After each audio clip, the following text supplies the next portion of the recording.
देश के सबसे स्वच्छ शहर इंदौर में काला कारनामा सामने आया है। यहां सेंट्रल मॉल में महिला सफाई कर्मी से रेप की संगीन वारदात को अंजाम दिया गया। इस घिनौनी हरकत को आरोपी ने मॉल के पुरुष टॉयलेट में अंजाम दिया है। पीड़िता ने महिला थाने में शिकायत की, जिसके बाद पुलिस ने कार्रवाई करते हुए आरोपी को गिरफ्तार कर लिया है। ये आइनॉक्स सिनेमा है जिसके टॉयलेट है, वहाँ पर एक सफाई कर्मी है जिसके द्वारा इनका जो बॉस है, जो एक कॉन्ट्रैक्टर है जो सफाई का ठेका लेता है, उसके द्वारा उसको ये बोला गया महिला को कि पुरुष शौचालय को साफ़ करे। तो इस आधार पर उसने मना किया, फिर जबरदस्ती उससे बोला कि साफ़ करने का दबाव बनाया गया। जब वो गई तो उसके साथ गलत हरकत की गई और प्रयास किया गया और उसके साथ गलत काम किया गया। तो इस आधार पर दुष्कर्म की विभिन्न धाराओं के तहत केस रजिस्टर किया जाकर इन्वेस्टिगेशन में लिया गया है। और जो सफाई कर्मी है उसका जो बॉस है, बेसिकली जो कॉन्ट्रैक्टर है, वो पश्चिम बंगाल का रहने वाला है। आरोपी को महिला थाने के अंदर गिरफ्तार किया जाकर उसको जेल भेज दिया गया। इंदौर के बाणगंगा थाना क्षेत्र में एक 22 वर्षीय युवती के साथ काले जादू के नाम पर अश्लील हरकत और यातनाएं देने की घटना सामने आई है। एडिशनल डीसीपी राजेश दंडोतिया द्वारा बताया गया कि बाणगंगा थाना क्षेत्र में काले जादू के नाम पर धनगोरी बाबा ने दरवाजा बंद किया और युवती के साथ अश्लील हरकत की।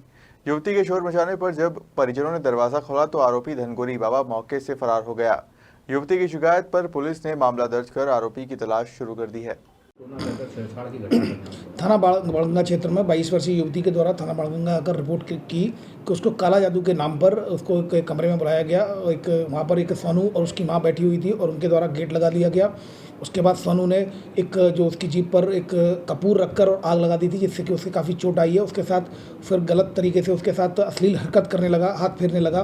तो इस पर से वो चिल्लाई और उसके बाद उसके साथ मारपीट की गई। तभी इसकी माँ ने आकर गेट खोला तो ये आरोपी गढ़ भाग गए, जिसमें सोनू और सोनू की माँ थी। इसमें थाना बाणगंगा में 354 का और इसके अलावा 452 और मारपीट की धाराओं में केस रजिस्टर्ड कर लिया गया है। इंदौर के रीगल सिनेमा में एक बार फिर अचानक आग लग गई, जिससे पूरे इलाके में हड़कंप मच गया। आग लगने की घटना पर पहुंची फायर ब्रिगेड की टीम ने जैसे तैसे आग पर काबू पाया। आसपास रहने वाले लोगों का कहना है कि टॉकीज बंद होने के कारण आसपास के कई असामाजिक तत्व मौका पाकर बंद पड़े हुए टॉकीज में घुस जाते हैं और अनैतिक गतिविधियों को अंजाम देते हैं और उन्हीं लोगों ने संभवतः आग लगाई होगी। आपको बता दें कि इससे पहले भी रीगल सिनेमा में आगजनी की घटना सामने आ चुकी है। और क्या कारण है बार बार आग लगने की? हाँ, अभी 2-1 महीने पहले भी लगी थी, वो टाकीज में लगी थी। और अभी जो लगी है टाकीज के पास एक उसी की दूसरे कोई ऑफिस वगैरह है, उसमें लगी है। वो अभी हम देख रहे हैं, पता लगा है, हम लोग आए हैं, मौके पे हैं और फायर ब्रिगेड भी आ गई है, बुझाने का काम चल रहा है। तो दूसरी मंजिल पे आग लगी हुई है, हम उसको बुझाने का। क्या सूचना मिली थी आप लोगों को? हाँ, ये बंद पड़ा है काफ़ी समय से। हमको पता लगा था कि आग लगी है तो हम लोग तुरंत आ गए हैं और फायर ब्रिगेड भी आ गई, कंप्लीट सब लोग हैं। जल्दी से जल्दी बुझा देंगे, वैसा कवर कर लिया है हमने। कितने टैंकर बुला गए हैं? अरे 2-3 टैंकर तो लग चुके हैं और पीछे भी लगा रहे हैं उधर। बाकी उतना ज़्यादा अभी तेज हुआ नहीं है, कवर हो जाएगा जल्दी। कई लोगों का कहना है आसपास के कई लोग हैं नक्सली तत्व। ऐसे तो ये चारों तरफ से बंद है, गेट भी बंद है। कोई इधर उधर घुस के आ जाता हो तो वो अलग बात है, बाकी चारों तरफ से बंद कर रखा है उसको, पूरा बंद पड़ा हुआ है। आग पे काबू पा लिया गया? जी, आग पे काबू पा लिया गया? हाँ, आग पे काबू होने की तैयारी है, बिल्कुल लगभग कम हो गई है, चालू।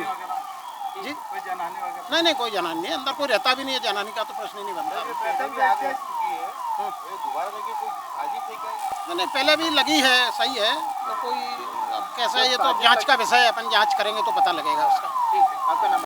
इंदौर में 10 अक्टूबर से होने वाली भागवत कथा निरस्त होने पर कांग्रेस विधायक संजय शुक्ला ने पुलिस प्रशासन पर कई गंभीर आरोप लगाए हैं। वहीं डीसीपी आदित्य मिश्रा ने बताया कि संजय शुक्ला द्वारा कथा के आयोजन के लिए सबसे पहले उनके लेटर हेड पर अनुमति मांगी गई थी। इसके बाद दोबारा उनके ही द्वारा उनके बेटे के नाम पर दूसरे लेटर हेड पर अनुमति मांगी गई थी। कथा की अनुमति भी दी गई थी, जिसमें बताया गया था कि अगर आगामी दिनों में आचार संहिता लगती है तो पुलिस प्रशासन की यह अनुमति अमान्य होगी। इसमें जो इंदौर विधानसभा क्षेत्र क्रमांक 1 के विधायक हैं श्री संजय शुक्ला जी, उनके द्वारा दिनांक 22/8/2023 को हमारे कार्यालय या कि पुलिस उपायुक्त कार्यालय, साथ ही साथ जो एसीपी मल्हारगंज हैं उनके कार्यालय और थाने में एक आवेदन प्रस्तुत किया गया था, जिनके द्वारा उनके बताया गया था कि 10 से लेकर 20 अक्टूबर के बीच में वो एक चुनरी यात्रा और भागवत कथा का आयोजन करवाना चाहते हैं, जिसकी परमिशन उनने मांगी थी। इसी के चलते, क्योंकि संभवतः ऐसी संभावना लग रही थी कि मॉडल कोड ऑफ कंडक्ट प्रभावशाली हो सकता है और जिसके अंतर्गत जो रिटर्निंग ऑफिसर रहते हैं वो नोडल एजेंसी रहते हैं किसी भी प्रकार की परमिशंस के लिए, तो एक कंडीशनल परमिशन उनको दी गई थी उनके इसी आवेदन के ऊपर कि यदि मॉडल कोड ऑफ कंडक्ट लगता है तो जो पुलिस के द्वारा परमिशन दी जा रही है इसको निरस्त मानकर वो रिटर्निंग ऑफिसर से पुनः इस चीज़ की परमिशन ले सकते हैं।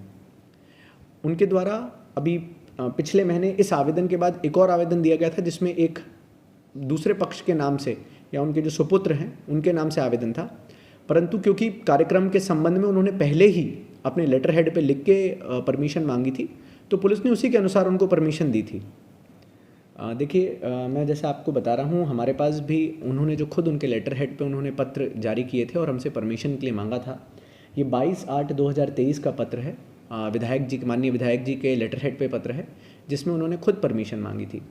उन्होंने इसी सेम कार्यक्रम के लिए कुछ दिनों पहले अपने बेटे के नाम से भी परमिशन मांगी थी, पर क्योंकि पहले उन्होंने खुद अपने लेटर हेड पे परमिशन मांगी थी, तो फर्स्ट कम बेसिस के हिसाब से उनको खुद की परमिशन दी गई थी। उन्होंने कभी भी ऐसा नहीं बताया था अपने लेटर हेड के परमिशन में कि जो परमिशन चाह रहे हैं वो अपने बेटे के नाम से चाह रहे हैं। इसलिए जिस अनुसार उन्होंने आवेदन किया था उसी के हिसाब से पुलिस के द्वारा उनको परमिशन दी गई थी।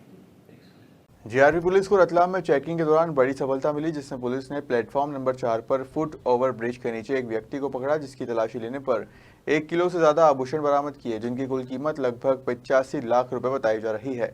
जीआरपी द्वारा तत्काल मामले को लेकर जीएसटी सहित आयकर विभाग को भी सूचित किया गया।